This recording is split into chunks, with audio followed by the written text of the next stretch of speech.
I smooth the crisp white tablecloth across the oak dining table, my fingers tracing the familiar grain of the wood that's seen decades of family gatherings. The silverware gleams under the soft glow of the chandelier, and I've arranged the porcelain plates handed down from Grandma with precision, each one flanked by folded napkins in simple peaks. Outside, the autumn leaves rustle against the windows of our modest ranch house in suburban Atlanta, Georgia, where the air carries the faint scent of burning wood from neighborhood fireplaces.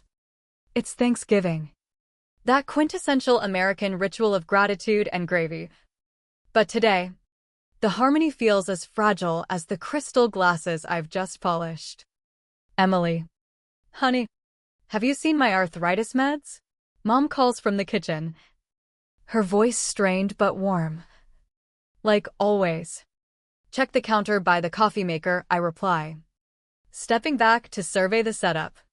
It looks picture perfect, straight out of a Hallmark card. But perfection is just a veneer, isn't it?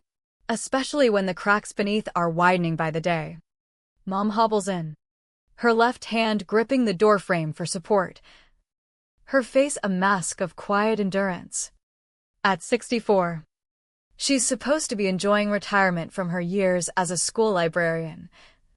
But the chronic knee pain from years of standing on concrete floors has turned her into a shadow of the vibrant woman who raised us single-handedly after Dad's heart attack 10 years ago. You've made it look wonderful. As always, she says, her eyes softening as she touches the vase of orange mums and faux acorns in the center. But I see the wince she tries to hide, the way her shoulders hunch against the invisible weight.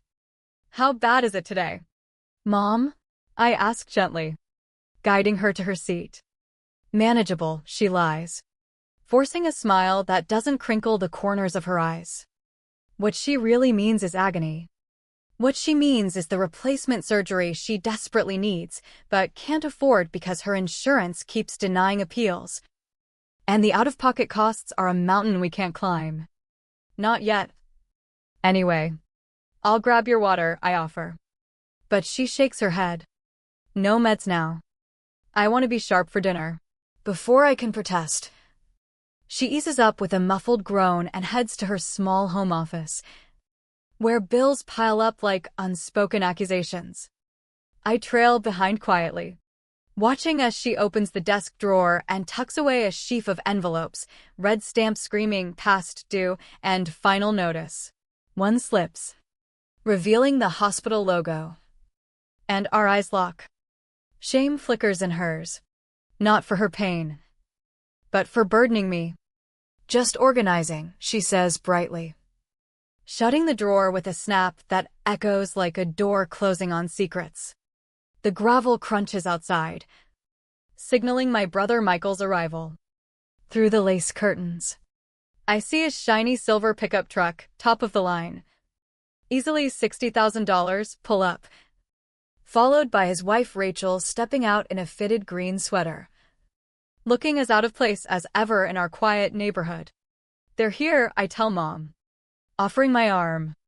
The doorbell rings, and Michael bursts in with his salesman grin, the kind that closes construction deals and hides deficits. Happy Turkey Day, sis. He pulls me into a bear hug reeking of aftershave and entitlement. At 36, he's the golden boy who built a contracting business from scratch. Or so he claims. He thrusts a fancy bottle of bourbon into my hands, probably more than my weekly paycheck as a forensic accountant. Rachel hugs me next, her embrace genuine, her eyes whispering apologies for whatever storm Michael's brewing. Good to see you, Emily. Before I can reply, tires squeal again, my sister Sarah's compact SUV, loaded with shopping bags from high-end stores. She teeters in on stilettos, her arms full. Traffic was a nightmare, but the early sales? Worth it. At 28, Sarah's the baby, bouncing between temp jobs in retail while chasing Instagram dreams. Dinner unfolds like a scripted play, everyone performing their roles in this facade of familial bliss. Michael holds court, boasting about killer bids on downtown Renos, while Rachel picks at her stuffing, her fork scraping the plate like nails on chalkboard. Sarah chimes in, flashing a new smartwatch. I treated myself, been saving forever. But I notice the tells, Michael's quick glance at Mom when talk turns to money. Sarah's over-explained excuses for her splurges. Mom serves the turkey she slaved over despite my pleas to cater. Her movements labored, pain etching lines in her forehead. I'm not just the dutiful daughter tonight. I'm the numbers expert. And the math isn't adding up. Pecan or pumpkin pie? Mom asks, clearing plates. Both. Michael laughs, slapping his gym-toned belly. As I reach for the dessert forks, he stands suddenly, chair screeching like a siren. Actually, before sweets, we gotta talk. His tone shifts to grave, like he's delivering bad news on a job site. I know what you've done. Emily. The room freezes. Rachel's knife clinks against china. What? I say evenly, setting down the forks. The money. Mom's knee fund, all $45,000 gone. Eyes bore into me, Michael's righteous fury. Sarah's smug nod. Rachel's bewilderment. And Mom's, oh God. Mom's slow bloom of heartbreak. You think I stole it? My voice stays calm. But inside, rage simmers. Who else? You handle her books. Know her logins. You're the accountant. Sarah piles on, her voice venomous. You've always been the perfect one. How could you hurt her like this? Mom's tears well, her world cracking. I should be reeling. But I've suspected for weeks odd transfers. Michael's truck upgrade amid slow business, Sarah's endless hauls. Let's look at the evidence, I say quietly. Michael bangs the table. Evidence? Return it by dawn. Or you're cut off from Mom. I meet their gazes. Then Mom's. I didn't take it. But I know exactly who did. The morning after the explosion, after the yelling. The slammed doors. The accusations hanging like smoke. I spread the bank records across my old twin bed in the room, still papered with faded floral prints from my teens. The statements fan out like evidence in a fraud case, which this essentially is. You've always had a knack for untangling messes, Mom says from the doorway, leaning on her cane, her face drawn from a sleepless night. She's skipped her meds again. Pride over pain. Not this kind, I mutter, highlighting a transfer. Did you know Michael accessed your account on September 15th? Her brow furrows. That was my pre-op visit, I was sedated. Exactly. I show her the slip, $20,000 out. Signature forged. My phone pings with footage from the bank, Michael in a hoodie.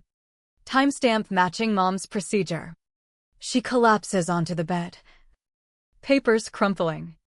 He wouldn't. But the proof mounts, Sarah's credit apps in Mom's name. Charges to luxury sites, shipping to her apartment, $18,000 in baubles and bags. Sunlight slices through the blinds, casting bars across Mom's stricken face. I need to rest, she whispers. And I tuck her in, her frailty piercing me. Sleep evades me, I pace. Fury building like a storm. Dawn breaks, and Michael lets himself in. Expecting breakfast. I flick on the kitchen light. Waiting for you. I slide the statement over. September 15th, ring a bell? Panic flashes. Then defiance. Snooping now? Low even for you. You forged her signature while she was under. Felony territory. His facade cracks. The business tanked, bills piling up. Truck payments. I was gonna repay when a big contract hit. But it didn't. Borrowing? That's theft. The back door swings open, Sarah. Frozen.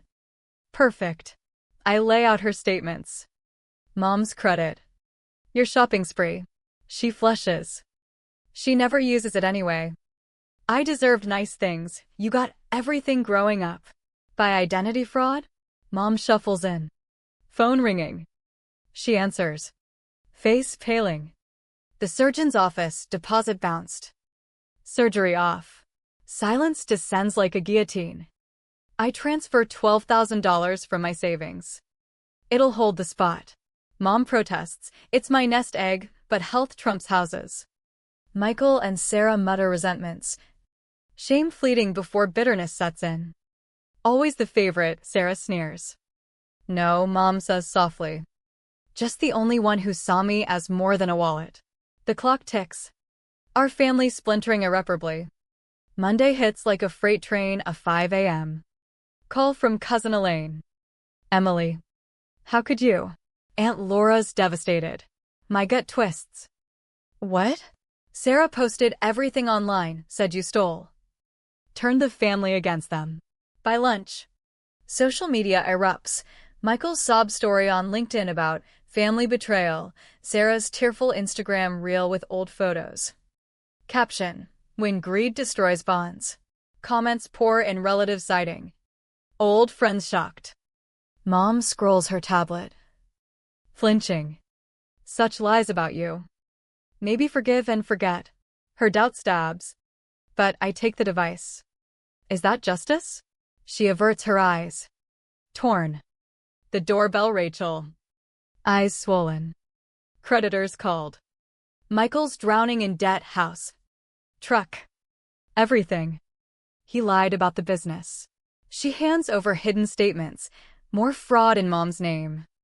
I drive to First National Bank. Meeting the manager who's known Mom forever. I lay it out, forges. Timelines syncing with Mom's hospital stays. She pulls records, 20 months of siphoning. Small at first. Escalating as Mom weakened. Elder abuse. Clear as day. Back home.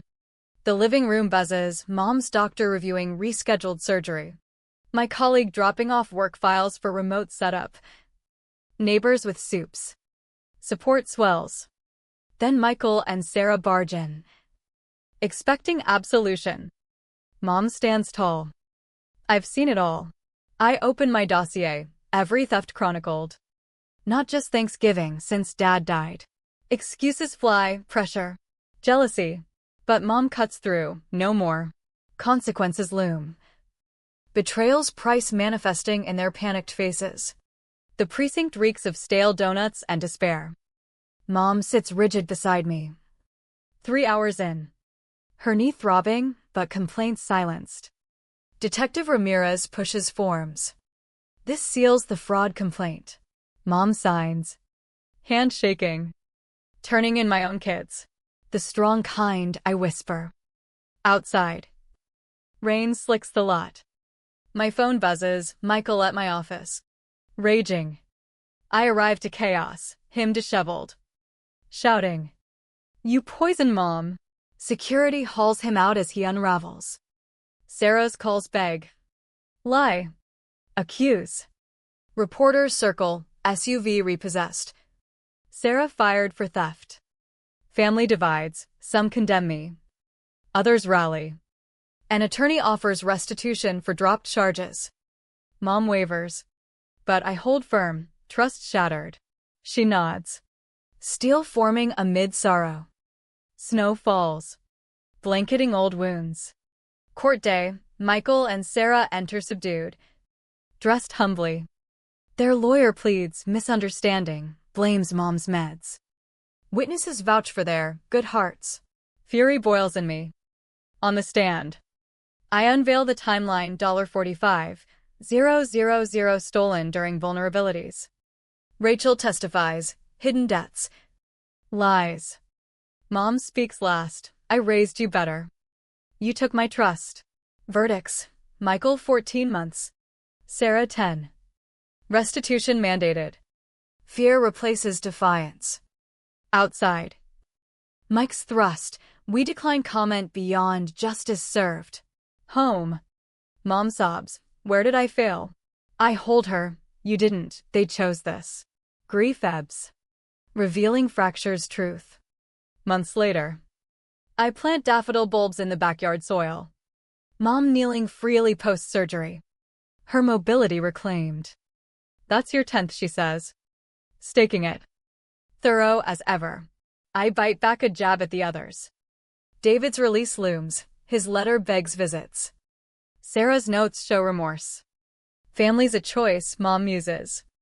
Karen arrives with her son, now part of our circle.